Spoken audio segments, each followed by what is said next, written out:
report on a journey to the western states of North America, and a stay of several years along the Missouri during the years 1824 to 1827 by Gottfried Duden. Sixth letter, Washington and Pennsylvania, 20 September 1824, Part 2, Number 9. These ranges, therefore, converge in a north-south direction, as the two seashores themselves. The coastal rivers run without any noticeable connections with one another directly to the sea, as, for example, on the Atlantic coast, the Hudson, the Delaware, the Susquehanna, the Potomac, the James, the York, the Savannah, and the Alabama, and others. It is peculiar to the rivers between these ranges that most of them unite in a common riverbed before they enter the sea. It looks as if, in their attempt to reach the sea, they were being gradually diverted to a middle line to the Mississippi, which flows directly from the north to the south. The term middle line is all the more fitting as the most distant waters of the Mississippi have their sources in neither of the two mountain chains, but come from an expansive plateau that extends from the branches of the Alleghenies south of the large Canadian Great Lakes in the northwest direction to the Rocky Mountains. It is this plateau that completely separates the Mississippi River basin from the waters that run toward the Polar Sea and Hudson Bay, as well as from the tributaries of the large lakes that form the St. Lawrence River. Not far from this watershed lies the northern boundary of the United States. The waters that flow to the Mississippi from the east come partly from the plateau south of the large lakes and partly from the Alleghenies themselves. Most of them converge into the Ohio River and flow together toward the Mississippi. Others proceed directly. The important Illinois, located north of the Ohio, is one of them. Likewise, the waters coming to the Mississippi from the west have their sources partly in the northern plateau. Far greater masses, however, come from the Rocky Mountains proper. I shall mention the large Missouri, the Arkansas, and the Red Rivers. To be sure, the rivers that flow into the large lakes north of the frequently mentioned plateau are rather small compared to the former, but they are extremely important for the water connection between the basin of the St. Lawrence River and that of the Mississippi, since at a few places very short canals would suffice.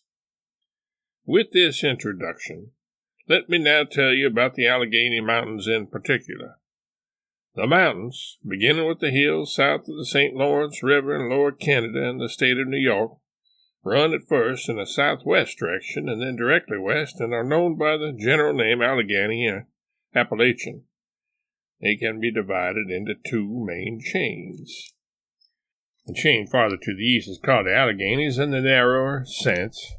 It can be traced from the hills beyond the Richelieu and St. Lawrence rivers in Canada to the mountains west of Lakes George and Champlain, over the high plain near Utica in the state of New York, into the state of Pennsylvania, to 40 degrees 15 minutes north latitude, where it is cut by the Susquehanna. From that point on, the range can be more accurately described as a chain. It extends through Pennsylvania and the state of Maryland, where it separates the sources of the Potomac from those of the Allegheny. From the Potomac to the large Kanawha, it divides the waters that flow into the Atlantic Ocean from those of the Ohio, extended from Maryland through the western part of Virginia between the sources of the large Kanawha and the Tennessee, then southwest towards Evanston. Its course is cut by the valley of the large Kanawha. Then the chain, known by various local names, such as the Yellow Mountains, the Iron Mountains, the Smoky Mountains, the Unicor Mountains, extends in the same direction along the border of Tennessee and North Carolina to 34 degrees latitude, forming a massif between 36 degrees and 34 degrees. There, almost broken, it turns west and gradually decreasing in elevation, disappears near 14 degrees longitude, measured from Washington. Here on the west side of the Mississippi appears a branch of the Rocky Mountains, namely the Monsoon Mountain range, which runs south of the Arkansas River to its confluence with the Mississippi. The space between them, Smoky and Monsoon Mountains, is about 15 German miles. The other main chain west of the above-mentioned Alleghenies is the Cumberland Mountains. Among the people it bears this name only in Tennessee. Among other designations, one should note in particular the Laurel Hills, from the evergreen Calmia latifolia, called laurel in the vernacular. They can be traced from the region near Angelica in the state of New York, extending in a course somewhat parallel to the previously mentioned chain through Pennsylvania, into the state of Virginia to the source of the Big Sandy River, the Large Sand River.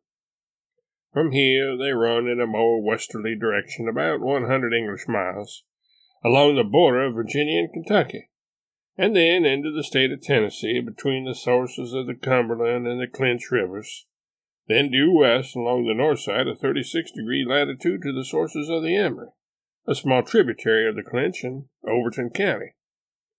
From there in a southwest direction to the sources of the small Elk River in Franklin County, at latitude 35°40', where they divide into 3 branches that gradually become low hills. However, one can consider the northern branch, which is by far the longest, as the continuation of the main range. This branch continues north of the Duck River in a northwestern direction and finally, although it rises only 700 to 800 feet above the Ohio Valley, reaches the alluvial valley of the Mississippi beyond the Tennessee River. Between the Tennessee and the Cumberland Rivers, accordingly, the Cumberland chain forms an arc toward the south, which cuts latitude 36° twice. Opposite the above-mentioned end of this arc, there is, on the west side of the Mississippi, the end of those hills that separate the sources of the Merrimack from the White River. This end is characterized by a 400-foot vertical lime rock formation, which lies close to the Mississippi, near the city of Cape Girardeau. The interval here between the Ozark Plateau and the southern arc of the Cumberland chain is also about 15 German miles. This seems to indicate that the 2 main chains of the Allegheny Mountains in a broader sense were once connected with the Rocky Mountains, and were later separated from them by the breakthrough of the Mississippi. But the main chains described here send out many branches, some of which are so long that they deserve to be called secondary chains. These secondary chains, in turn, send out more or less important branches, which determine the formation of all the territory between the Mississippi, the Great Lakes, and the Atlantic Ocean. To the south, for example, branches extend to Georgia and Alabama, and to the north through Kentucky, Ohio, and Indiana. Illinois has the fewest. There one finds Great Plains. As true secondary chains, the following branches, above all, demand a special description.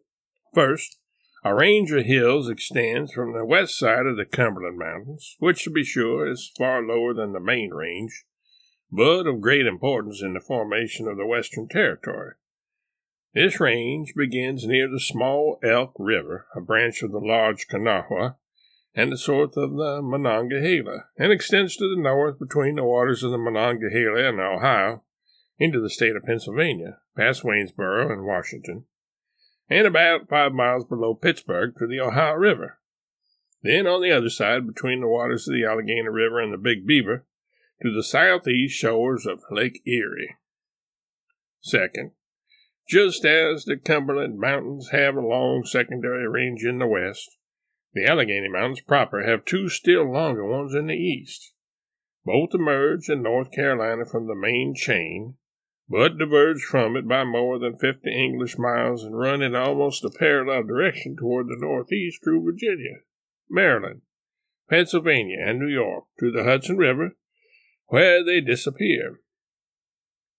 The range closer to the Atlantic Ocean is the Southern Mountains near Fredericktown, and the other, the Northern Mountains, about 15 English miles farther west. The names are suitable only at the point where the mountains separate from the main chain and are less suitable for their more distant parts, since the direction of both runs too far toward the north. But the name Blue Mountains is even less suitable. It should never be used in writing, since it has no definite significance among the people. On my journey, I often asked about the Blue Mountains, and every time I noticed that the people I questioned were somewhat embarrassed. Sometimes they said that the northern mountains were the true Blue Mountains. Sometimes they interpreted the name to refer to the southern mountains. Once I received the answer that this name was not generally used along the road from Baltimore to Wheeling, but that it was used in Pennsylvania, where the continuation of the northern mountains was so designated.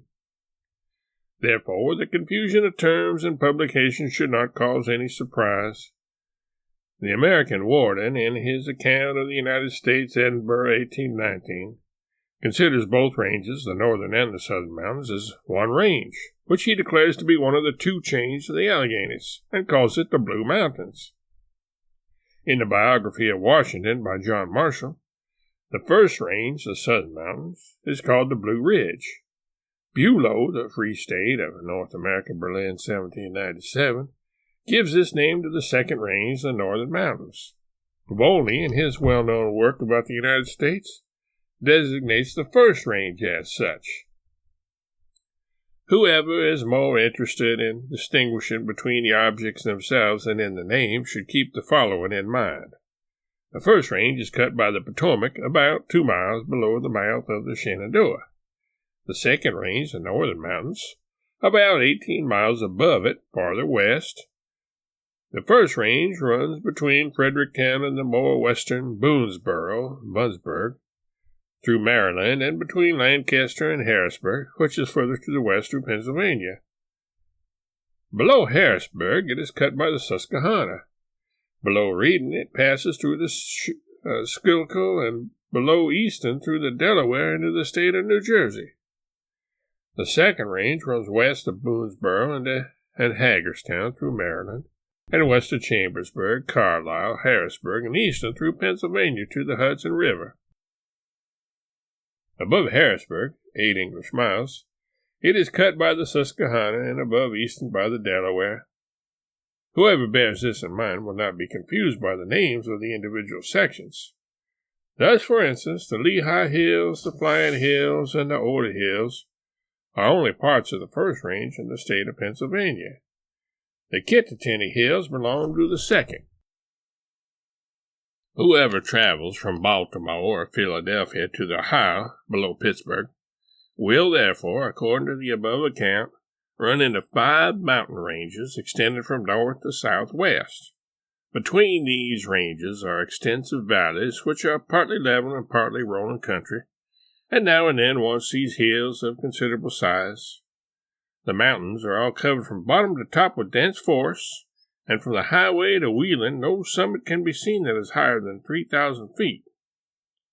In the southern part of Virginia, they are higher, and in the north and New Hampshire, some summits are said to attain the height of 7,000 feet.